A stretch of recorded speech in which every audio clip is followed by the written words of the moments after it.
Ladies and gentlemen, you are in the loop with Max Wingrove.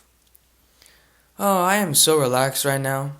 Just kicking back, sipping my morning coffee. Actually, I don't drink much coffee at all. The only time I ever drink coffee is when I do some major overtime at work and, we're all about to fall asleep. For example, I drank 3 coffees the other day because the crew took, I think it was 7 hours to shoot one scene. Like, what? What? That's horrible. So, yeah, we were all kind of just done. We were dying, and anyway, that's in the past. Right now, it's just a relaxing Saturday. Actually, I don't know what day this is going to come out, but right now it's Saturday. Day after, oh no, not Halloween. It's actually the day after Halloween, or whatever. Today, I wanted to talk about something pretty specific. Sleep. In particular, sleep paralysis. Because I've been watching a lot of videos about sleep paralysis lately, and it got me thinking, I've gone through sleep paralysis at least 3 times. And I've also done a lot of other things in my sleep. I've done all the classics, sleepwalk and whatnot, talk in my sleep. That's a big one for me, I think. During vacation, if I'm sleeping in the same hotel room as my family, they'll constantly wake me up and say, "Can you're talking? You're talking, and we're right next to you in the next bed." I'm like, oh, whoops. So yeah, but another thing I also do is I sleep freak out. Which I've never heard of anyone else having this problem, but that happens. Sleep freakouts for me are basically when it's usually when I'm sick or when I have the flu. I half wake up and I start yelling and jumping around, not jumping around, but thrashing around in my bed. That didn't sound right.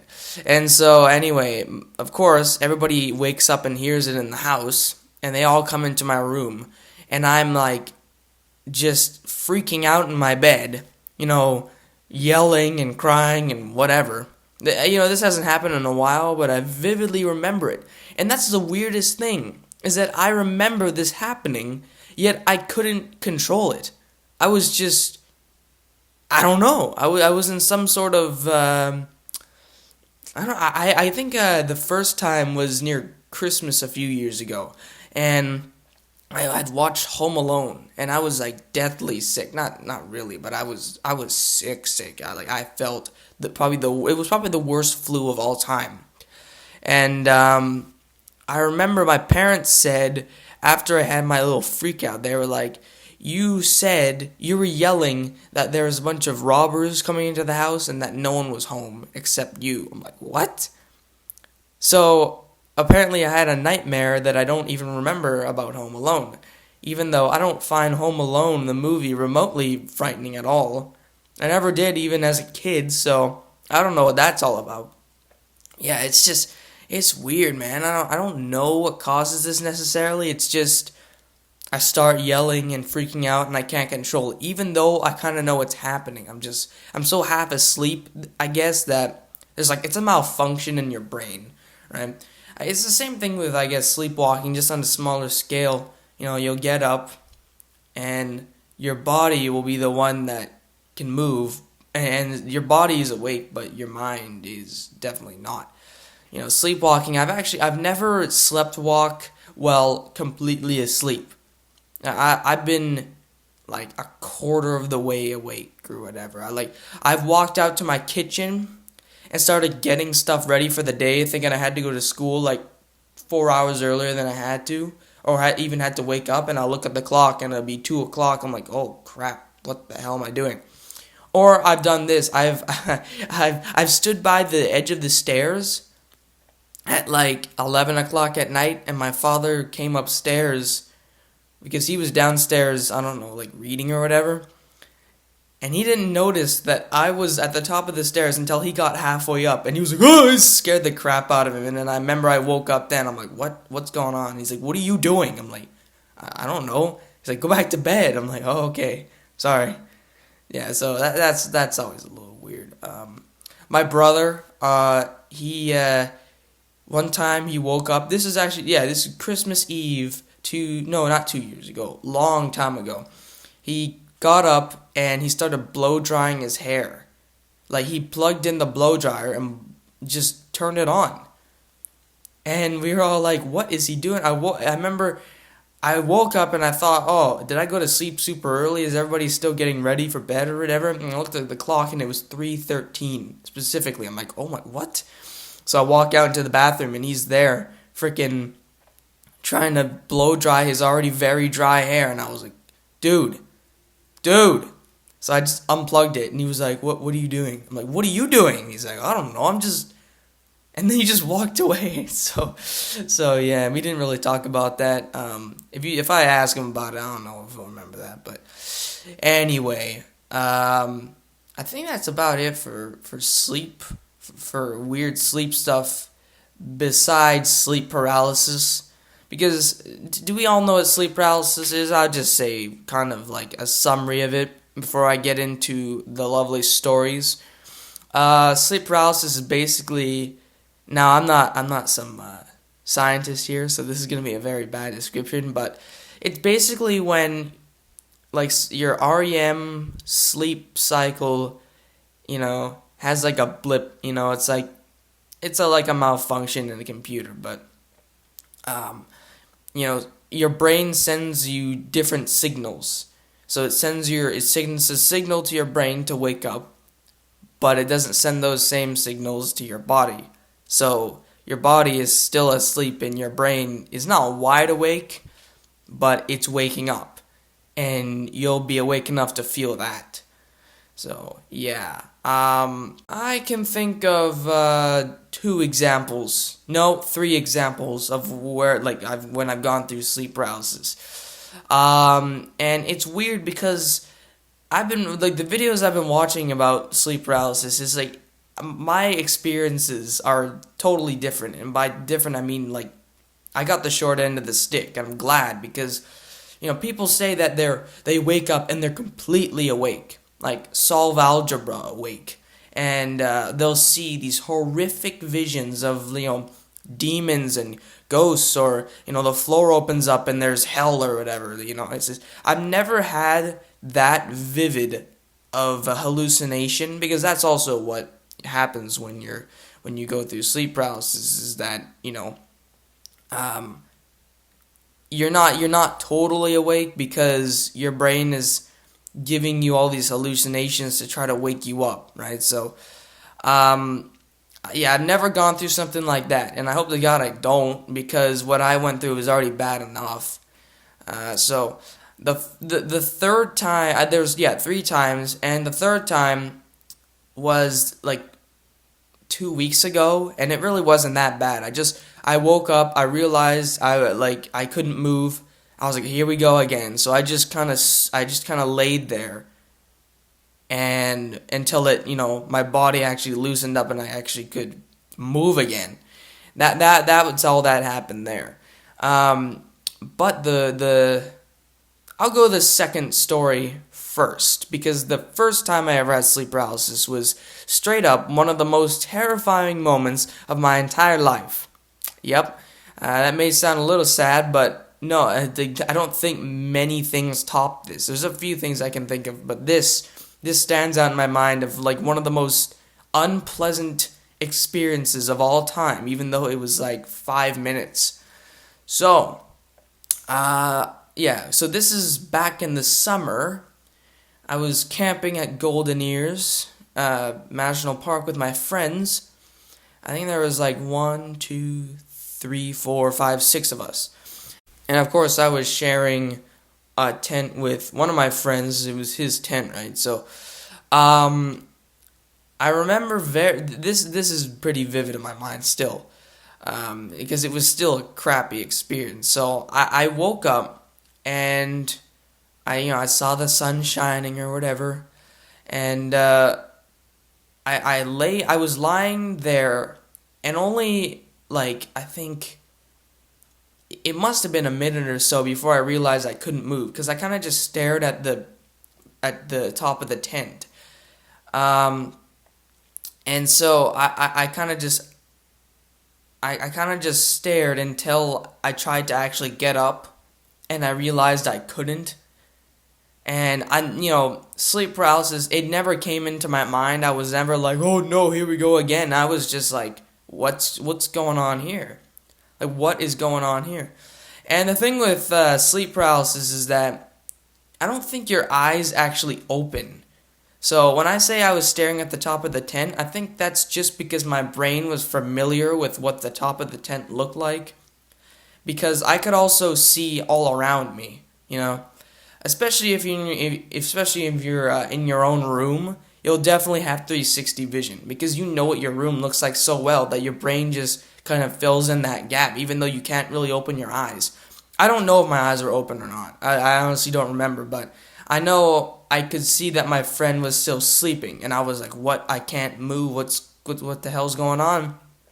And so I tried not to panic.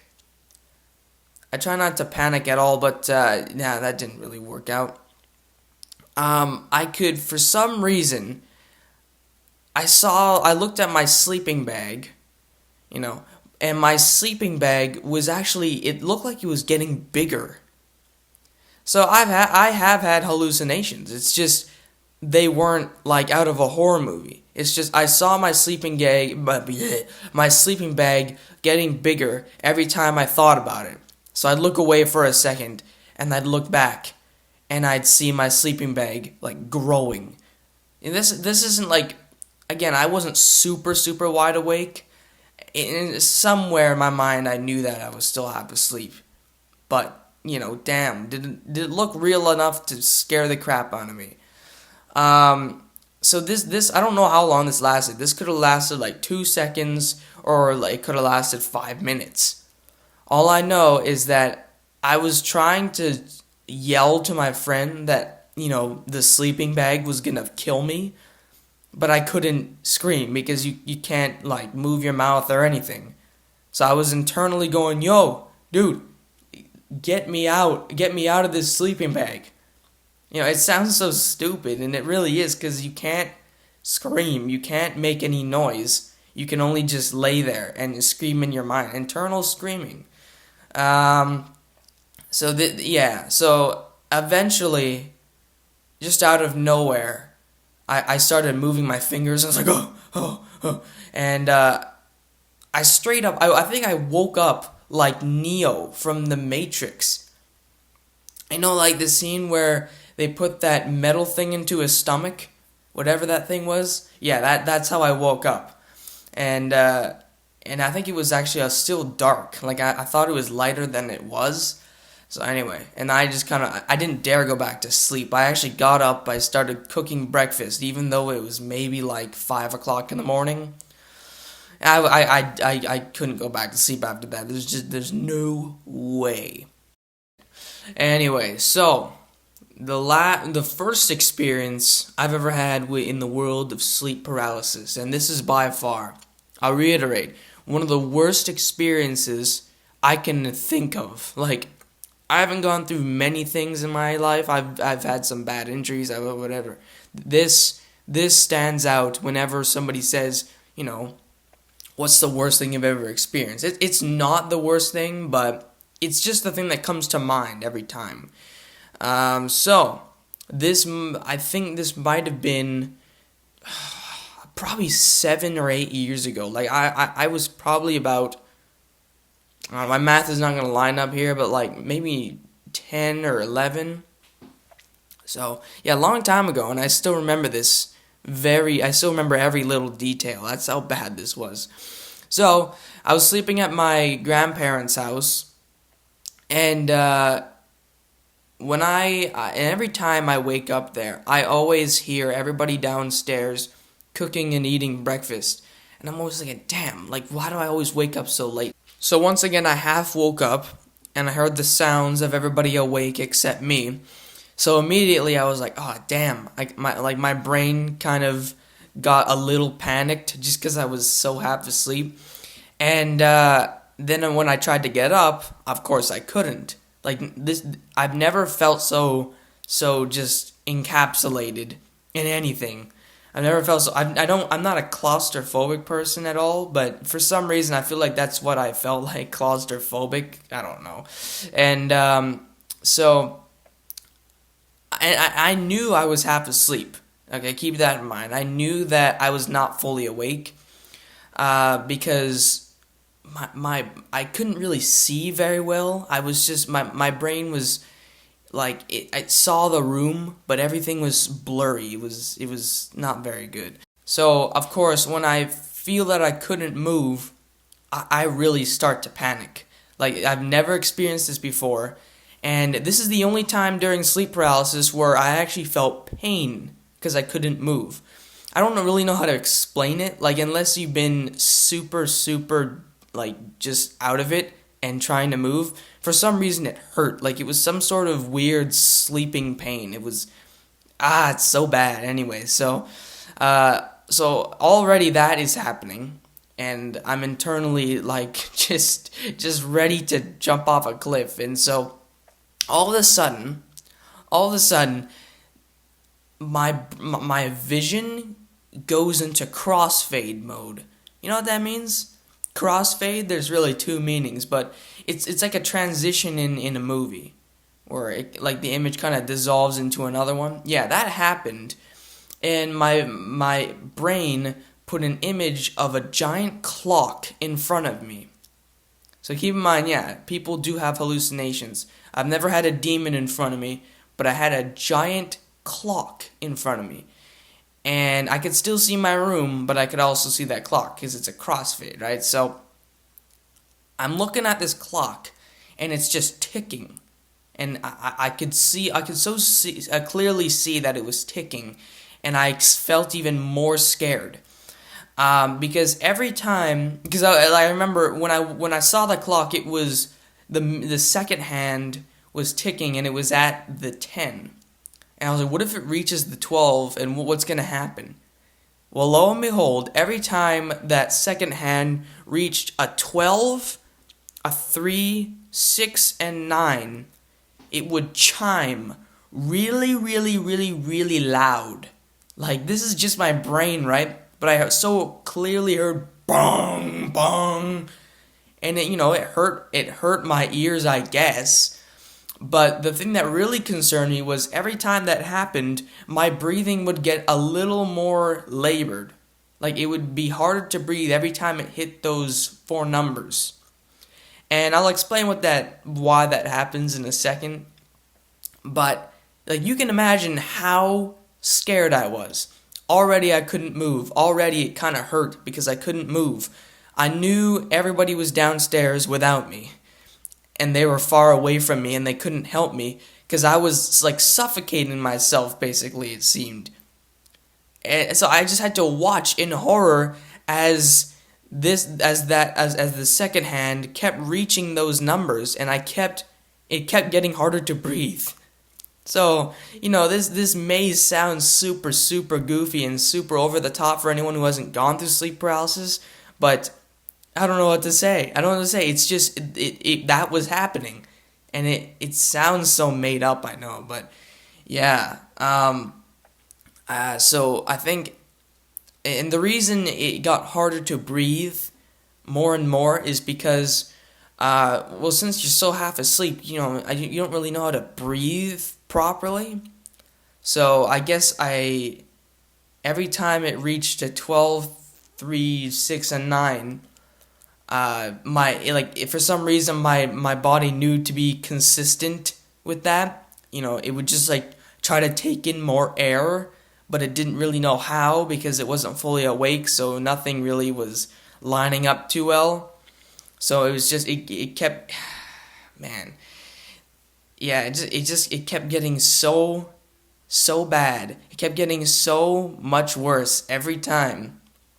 Every time I would reach one of those numbers. Man. And so eventually, I don't know how long this lasted, by the way. Again, it could have been 2 seconds, and I just interpreted it as 15 minutes. It was really bad. I mean, My guess, it was probably about 2 minutes. And I remember the first thing that actually moved was like my neck. Like my neck, like in, I don't know, like the Dark Knight Returns, the Joker like snapped his own neck. Yeah, that's what I envisioned my neck did. It kind of just like jerked around. I was like, oh, and then I woke up, and of course I ran out of the bed and just stood by the bed. I was staring at the bed in horror, like I'm never getting in one of these things again. Oh man, so I didn't sleep that night either because I was like, I don't want that to happen again. I just stayed awake and watched movies on my little portable DVD player I had. I didn't sleep for probably that night and like half of the next night. Yeah, because I was so traumatized by that. I didn't tell anybody either, just because I didn't think they believed me, and I thought like my parents would think I have some kind of chronic sleeping condition. I was like, I don't want to have to deal with doctors and stuff. And I didn't find out what sleep paralysis was like until maybe a few years later, and I was finally like, oh my god, now I know what that was. Because, for a few years, I just kind of sat on it. I had no idea what it was. Anyway, so those are my experiences. Giant growing sleeping bag, the giant clock, the giant suffocation clock, and the other night, which wasn't too bad. Just kind of laid there and waited for it to be over. Anyway, this could happen tonight. Like, I could go through this tonight again. And wouldn't that be like speak of the sleeping devil, right? Anyway, if you guys have any experiences, please type a whole story in the comments. Like, I actually find this really, really interesting, even though I hate to go through it. I'm sure most people would agree with that. But yeah, that's pretty much it. I think sleeping, dreams, all these crazy. I think those are like conversations that can go on forever with people, especially if you're in a group with a lot of people, like 6 people or something like that, because everyone wants to share their stories. Because, in everyone's mind, those stories are like, crazy. Even though, in those kinds of conversations, everyone's just trying to really get to their story and they're not really listening. That can really be for any kind of conversation. But sleeping and dreams, I always feel like those are very rich and long conversations that they never really stop until something, allows them to stop, or just like we have to go do something or whatever it is. So, thank you for listening once again. You've been in the loop with Max Wingrove. Hope you guys are having a great day. I ain't got much planned. I gotta go and film some more videos for you guys. When I'm not working, this is what I gotta do, because I don't have any much other time. That was amazing grammar. I don't have much time otherwise. So, yeah. Anyway, so that is that. Once again, if you have any stories about this topic, type it in the comment. I don't care how long it is. It's not like anybody's really gonna tell you not to. So, yeah. Thanks for listening once again, and I'll see you guys next time in the loop.